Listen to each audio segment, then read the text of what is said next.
Cumprimento a amada igreja com a gloriosa paz do Senhor Jesus, amém? Peço para os irmãos abrirem a palavra de Deus em 1 Samuel, no capítulo 2, versículo 12.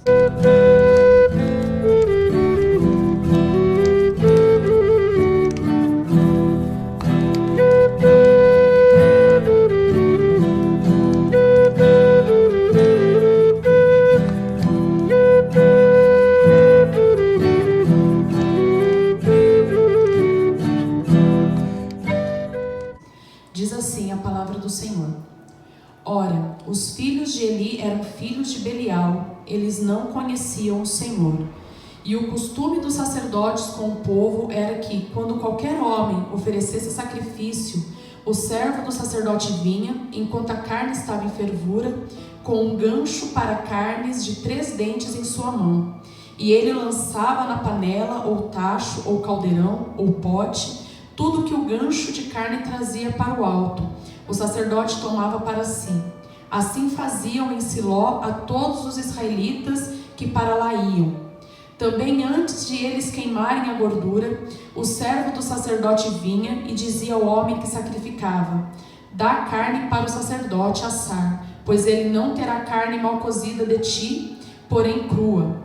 E se qualquer homem lhe dissesse que não fale em queimar a gordura neste momento, e depois toma tudo quanto desejar a tua alma, ele então responder-lhe-ia: Não, mas tu me darás agora, senão tomá-lo-ei à força.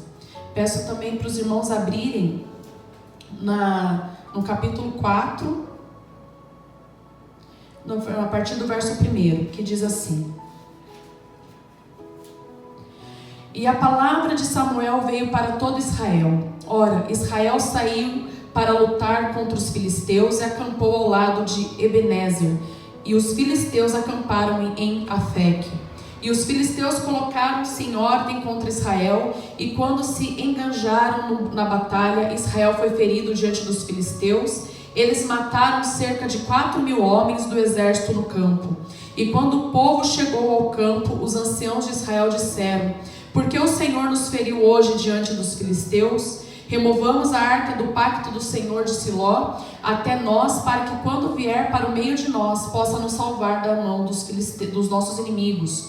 Assim o povo enviou a Siló para que trouxessem de lá a arca do pacto do Senhor dos exércitos, que habita no meio dos querubins. E os 2 filhos de Eli, Hofni e Finéias, lá estavam com a arca do pacto de Deus. E quando a arca do pacto do Senhor veio para o acampamento, todo Israel bradou com um grande brado, de modo que a terra voltou a ressoar. Até aqui, irmãos.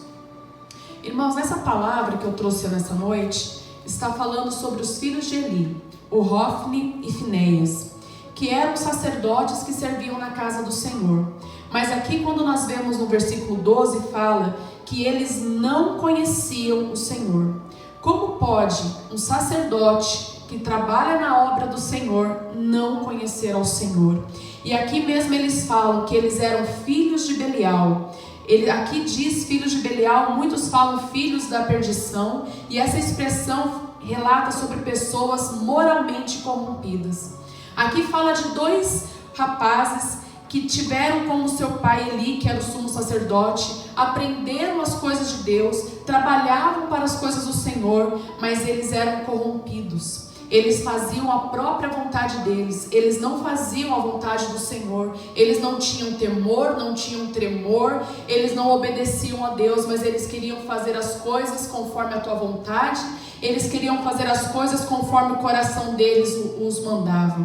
Aqui fala, irmãos, que eles estavam escondidos atrás das suas vestes sacerdotais. Quantos pastores, quantos cristãos estão escondidos atrás de suas roupas, atrás de um paletó, atrás de uma saia, atrás de uma blusa comportada, mas tem um coração corrompido, mas tem um coração perverso, mas quando está na sua casa, no seu íntimo, fala palavrões, trata o seu cônjuge de forma errada, desobedece ao Senhor, mas dentro da igreja se comporta como um verdadeiro cristão. Aqui nós vemos 2 pessoas que cresceram no mundo do sacerdócio. O seu pai os conduziu, os ensinou ensinou como ele fez com Samuel, mas eles decidiram se corromper, eles decidiram ter uma vida leviana, eles decidiram ter uma vida que era abominável diante do Senhor. E aqui nós vemos que o Senhor, ele desaprovou a vida não só de Hofni e de Finéias, mas também a vida de Eli, por não ter educado seus filhos. Mas uma coisa, irmãos, que me chama a atenção: Samuel, quando ele era pequeno, quando ele foi para a casa de Eli, quando a sua mãe Ana o levou para servir na casa do Senhor, quem que ensinou Samuel a servir a Deus? Foi Eli. Quem ensinou todos os ornamentos que ele precisava aprender para servir no tabernáculo? Foi Eli. E nós vemos que Samuel, ele não se corrompeu. Você acha que Samuel não conhecia esses dois rapazes? A fama deles percorria todo Israel, todos sabiam o que eles faziam, todos sabiam as coisas erradas que eles faziam, mas Samuel também sabia. Mas em nenhum momento Samuel foi desobediente com Eli, em nenhum momento Samuel quis tomar justiça própria contra esses dois rapazes e contra Eli. Nós vemos também na palavra do Senhor, que o Senhor chegou a falar para Samuel o que iria acontecer com Hofni e Finéias, o que iria acontecer com Eli.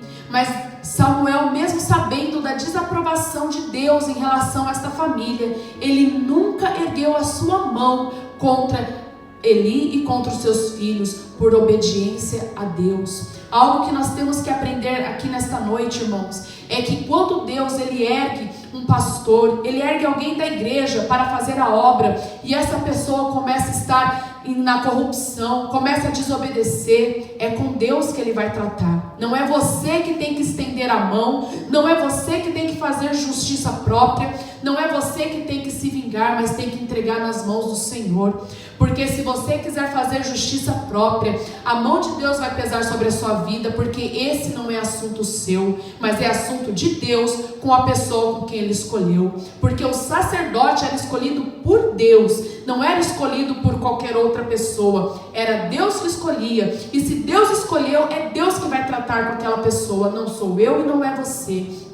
Então, se você está vendo algo de errado na igreja, se você está vendo algo de errado com um irmão, com uma irmã que Deus levantou, a sua obrigação é dobrar o seu joelho e orar por esta pessoa, porque no momento certo ela vai ter um encontro com Deus. No momento certo Deus vai vir sim cobrar dela tudo aquilo que Ele colocou nas mãos dela e ela não fez. Mas não é você. A minha obrigação e a sua obrigação é orar para que Deus venha intervir nessa situação, porque Ele fala que a vingança é dele, Ele fala que Ele é o justo juiz. Nós não somos justos juízes, mas sim Deus, e Ele irá tratar dessa pessoa conforme a sua soberania, conforme a sua sabedoria. E nós vemos aqui que Samuel, mesmo sabendo, conhecendo como os filhos de Eli eram, ele nunca se corrompeu, mesmo tendo crescido ali naquele lugar, mesmo tendo visto tudo aquilo que eles faziam, ele não se corrompeu, porque ele conhecia a Deus. Os filhos de Eli não conheciam a Deus, como está aqui no versículo 12. Eles serviam a Deus, mas eles não conheciam a Deus.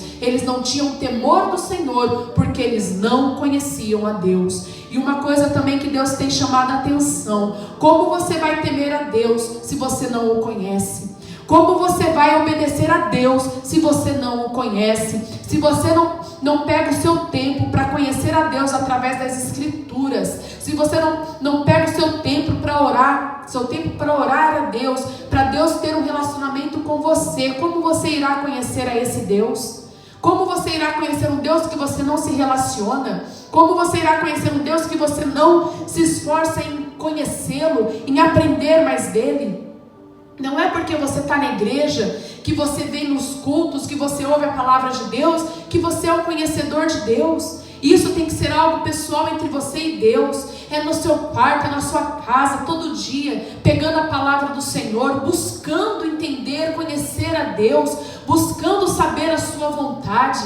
Aqui nós vemos que eles eram sacerdotes, mas não conheciam a Deus. Eles estavam ataviados como sacerdotes, mas não conheciam a Deus. Eles estavam ataviados como sacerdotes, mas eram pessoas que envergonhavam a Deus. Vergonhou a Eli, porque todos falavam dos filhos de Eli.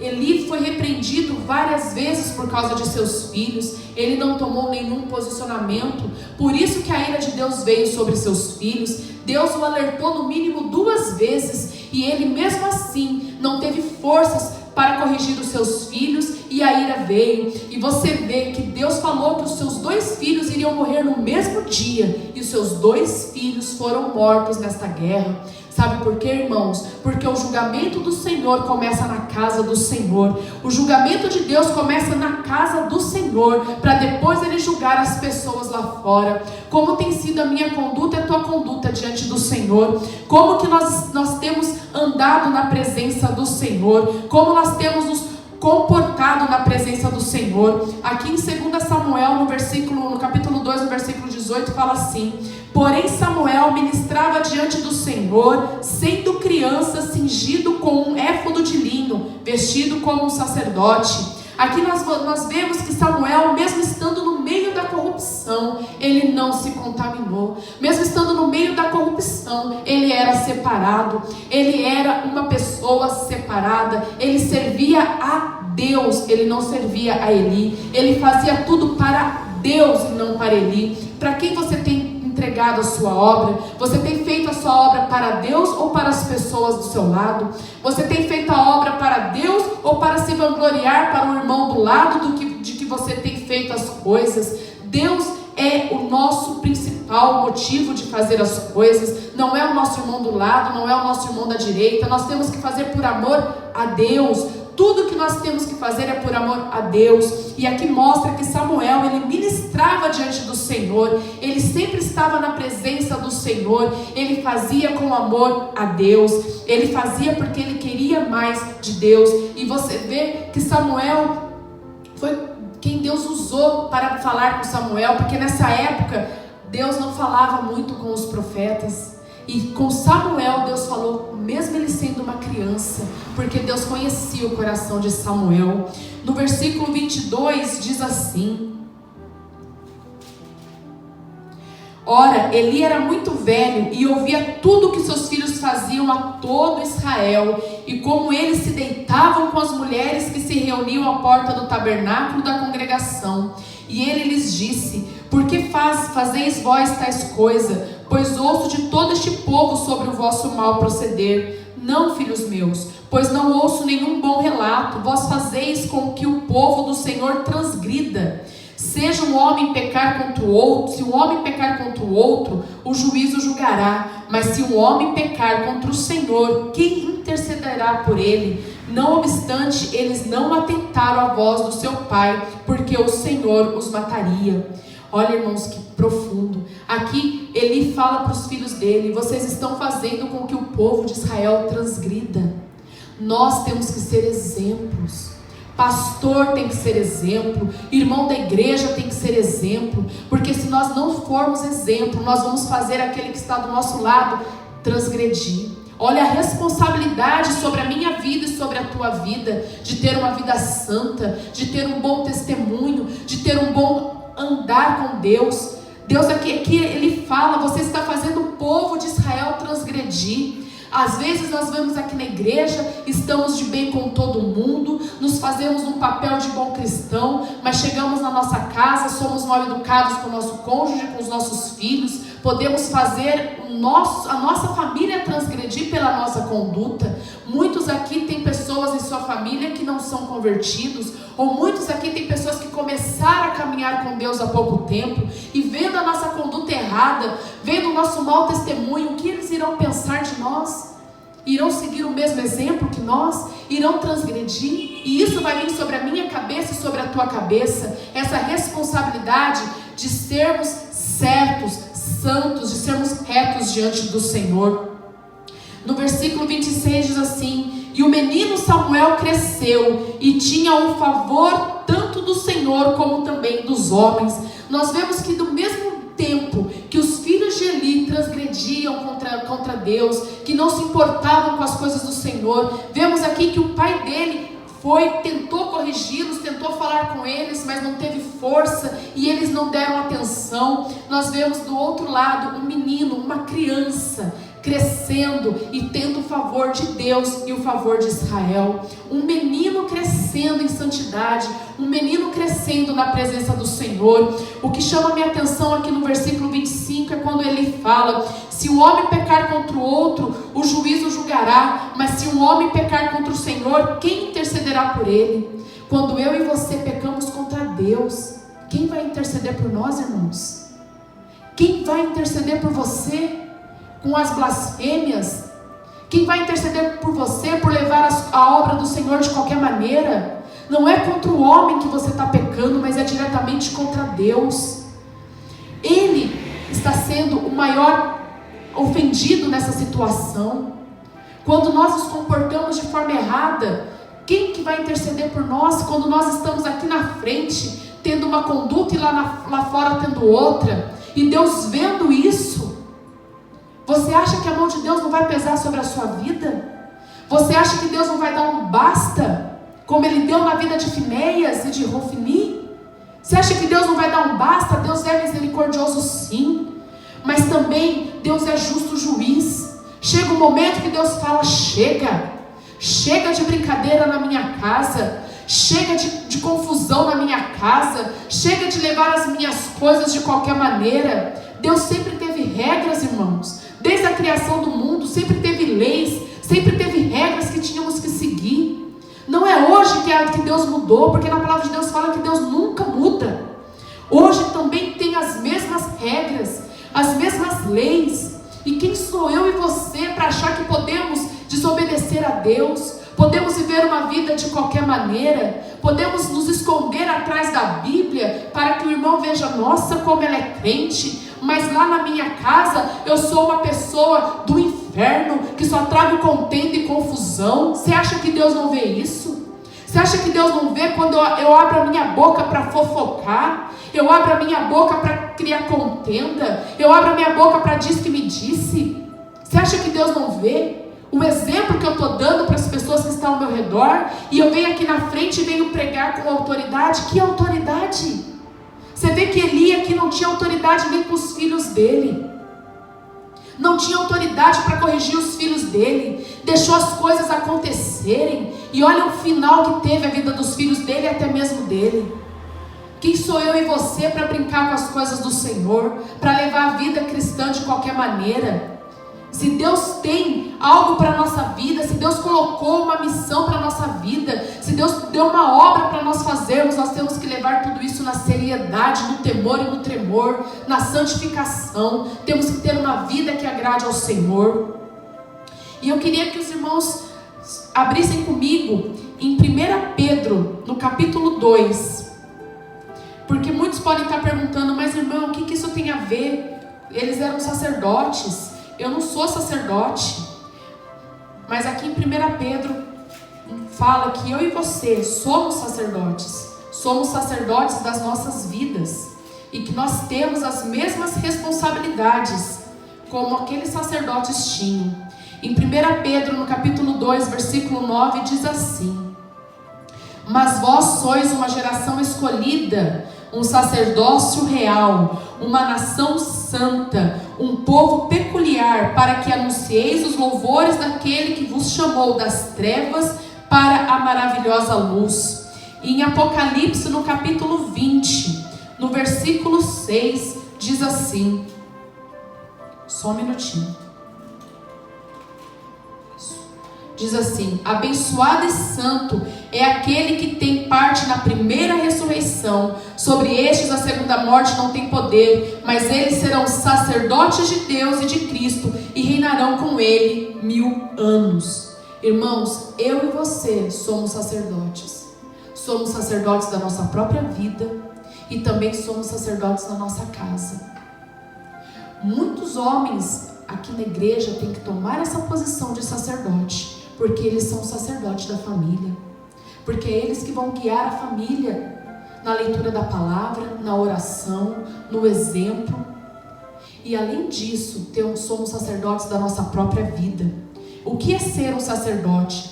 Sacerdote é ter a identidade de Jesus, é viver a identidade de Jesus. O sacerdote é eleito por Deus para se tornar uma autoridade, seja um sacerdote do altar ou da vida secular ou da vida lá fora.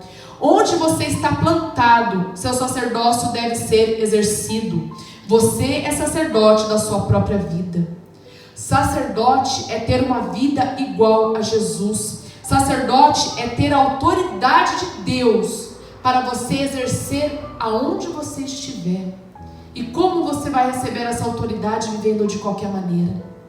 Como tem sido o seu sacerdócio? Como você tem cuidado da sua vida e daqueles que estão próximos de você, dos seus filhos, do seu cônjuge? Como você tem se comportado como sacerdócio?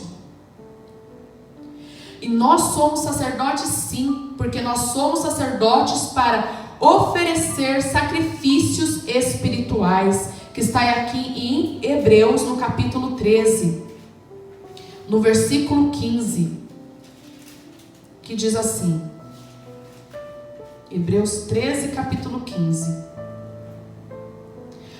Por ele, portanto, ofereçamos sempre sacrifício de louvor a Deus continuamente, isto é, o fruto dos nossos lábios, dando graças ao seu nome. E não vos esqueçais de fazer o bem e de comunicar-se, porque de tais sacrifícios Deus muito se agrada. Nós, como sacerdotes, temos que oferecer sacrifícios espirituais a Deus. Assim como o sacerdócio do Velho Testamento deveria ser livre da corrupção, como simbolizado por ser cerimonialmente limpo, também Cristo nos colocou na posição de santos presente ao Pai. Jesus nos colocou santos na presença do Pai. Eu e você somos sacerdotes. E aqui nesta noite eu quero trazer as características de um sacerdote. O que o sacerdote tem que ser? Aqui fala, o sacerdote não pode ter problema com o seu andar, que está lá em Levítico 21, no capítulo 21, do versículo 18 ao 20. Espiritualmente falando, o andar alude à santificação, assim como os sacerdotes dos tempos do Antigo Testamento não podiam ser coxos, isto é, sem firmeza nas pernas, pois quem cocheia entre dois pensamentos, além de oscilar na fé, vivendo de altos e baixos, fica para trás em sua caminhada. Os sacerdotes não podiam ter pernas muito compridas, diferentes uma das outras, nem pé quebrado. Isso aponta para o desequilíbrio no testemunho e para um acidente ou uma fratura espiritual, a qual impede o salvo de pisar e calcar. Finalmente, eles não podiam ser corcovados, fazendo uma aplicação espiritual a obreiros que só olham para baixo como se fossem corcundos. Pensemos nas coisas de cima. Essa é a primeira característica de um sacerdote. Aqui fala sobre termos uma vida de santificação. Aqui fala de não cochearmos em dois pensamentos, de não termos uma fé oscilante, mas sim termos uma fé firme, ter uma vida santa diante de Deus. Aqui também fala que o segundo ponto, o sacerdote não pode ter problemas com as suas mãos. Em Levíticos, no versículo 21, no capítulo 21, do versículo 18 ao 19, diz: naquele tempo o sacerdote não podia ter um braço mais comprido que o outro, o que representa o desequilíbrio no serviço para Deus. Ele também não podia ter a mão quebrada, o que fala de ociosidade ou inatividade. Que tenhamos a mão aberta para realizar a obra do Senhor em todos os sentidos. Não podemos ser ociosos, não podemos ter uma vida cristã inativa. Temos que produzir frutos, temos que trabalhar para o Senhor, temos que trabalhar na seara do Senhor. Terceiro ponto, o sacerdote não pode ter pequena estatura. Levíticos 21, 20. Aqui vemos que o sacerdote não podia ser anão, cuja característica marcante é ter a cabeça maior que o corpo. Isso nos ensina que nosso crescimento deve ser equilibrado na graça e no conhecimento do Senhor Jesus. Evitemos os extremos à direita, o fanatismo, o misticismo, a ignorância, ou à esquerda, o formalismo, o academicismo e o mecanicismo. Nós temos que ter um crescimento equilibrado diante do Senhor. Nós temos que ter uma vida equilibrada diante de Deus.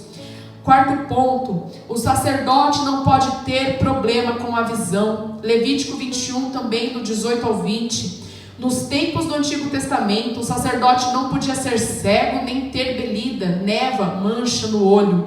Isso nos ensina que não podemos perder a visão espiritual. Precisamos ter cuidado com a cegueira total, mas também com uma forma parcial de cegueira ou vista embaçada, ilustrada pela belida no olho, a fim de que tenhamos discernimento espiritual. Não podemos ser cegos espiritualmente, mas temos que pedir a Deus que nos dê visão espiritual, visão para nós comportarmos na igreja diante do Senhor. Não podemos ter uma vista embaçada, não olhando certas situações que está na igreja que é contra a vontade do Senhor, mas temos que ter visão espiritual para ver o que está de errado e combater em oração, entregando a Deus, até mesmo conversando com o irmão que esteja fazendo algo de errado. O sacerdote não pode ter problema com o seu olfato. Levíticos 21. Nos tempos de Arão, quem quisesse ser um sacerdote, além de levita e da família desse sacerdote, não podia ter nariz extremamente chato. Uma deformidade física que poderia impedir a pessoa até de perceber determinados odores. O olfato ilustra nosso discernimento. Por que o nariz está junto à boca? Para identificarmos o que estamos para comer. O servo do Senhor que estuda a palavra de Deus e tem comunhão com o Espírito Santo não come qualquer comida. Ele sabe identificar pelo olfato o leite racional, não falsificado, e o mantimento sólido. O sacerdote, ele tem que saber o que ele tem se alimentado, da onde tem vindo o seu alimento, da palavra genuína ou de uma palavra falsa que não seja do Senhor. E o sacerdote não pode ter dificuldade para gerar filhos. Se tudo quanto foi escrito a respeito do sacerdócio levítico pode nos transmitir ensinamentos, como explicar o fato de que o sacerdote não podia ter testículo quebrado? Trata-se de uma referência à incapacidade de gerar filhos, o que impediria a continuidade da linhagem sacerdotal. No nosso caso, devemos gerar filhos na fé, cumprindo a grande comissão. Deus não conta com sacerdotes estéreis. Por isso Paulo disse aos crentes de Corinto: eu pelo Evangelho vos gerei em Jesus Cristo, que disseminemos a palavra que gera vida, trabalhemos. Temos que gerar filhos na fé. Essas são as características de um verdadeiro sacerdote. Essas são as características que têm que estar na minha vida e na sua vida. Hoje eu falei sobre Hofni e Finéias como um mau exemplo de sacerdócio, como pessoas que serviam na casa do Senhor de qualquer maneira, achando que a ira do Senhor não viria sobre eles, mas veio. Também falei sobre Samuel, que mesmo vendo tudo isso de errado, cresceu em santificação, cresceu separado e se tornou um grande sacerdote do Senhor. E hoje para nós, essas características têm que ser implantadas na minha vida e na sua vida, porque nós somos sacerdotes da nossa vida e também sacerdotes daqueles que estão ao nosso lado. Temos que dar bons testemunhos, temos que dar bons frutos, temos que fazer a obra do Senhor com retidão, com santificação, com temor, com obediência, conhecendo o nosso Deus e fazendo tudo para a glória do Senhor. E aqui eu agradeço a minha oportunidade e as palmas louvam e engrandeçam o nome do Senhor Jesus.